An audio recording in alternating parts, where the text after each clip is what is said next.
கிதியோன் ஞாபகம் இருக்கா உங்களுக்கு? அவனை மாதிரி ஒரு இன்ஃபீரியாரிட்டி காம்ப்ளெக்ஸ் உள்ள மனுஷனை நீங்க பார்த்துருக்கவே முடியாது. அதாவது கர்த்தர் வந்து அவன் அழைக்கிறாரு, கிதியோனே கர்த்தர் உன்னோட கூட இருக்கிறாருன்னா என்ன சொல்றான் தெரியுமா? கர்த்தர் எங்களோட இருந்தா எங்களுக்கு ஏன் இப்படிலாம் நடக்குது?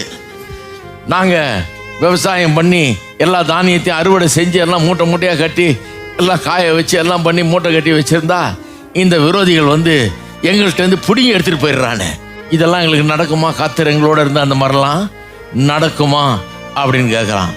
கர்த்தர் அவனை அழைக்கிறார், உன்னை ஒரு பெரிய விடுவிக்கிறவன் அவனை அழைக்கிறான், வா உன்னை பயன்படுத்துறேன்ற. அவன் சொல்றான், நீர் தான் என்ன அழைக்கிறீர்னு எனக்கு சந்தேகமா இருக்குது,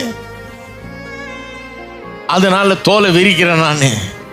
இன்னைக்கு ராத்திரி பனி பெய்யும் போது தோலை விட்டுட்டு மீதி தரையிலலாம் பெய்யணும், தோல் வந்து ட்ரையா இருக்கணும் அப்படின்றான். அதே மாதிரி ஆகுது. அடுத்த நாள் இன்னொரு தடவை திருப்பி ரிப்பீட் டெஸ்ட் பண்றாரு. அவரு பெரிய ரிசர்ச்சர், பெரிய சயின்டிஸ்ட் மாதிரி.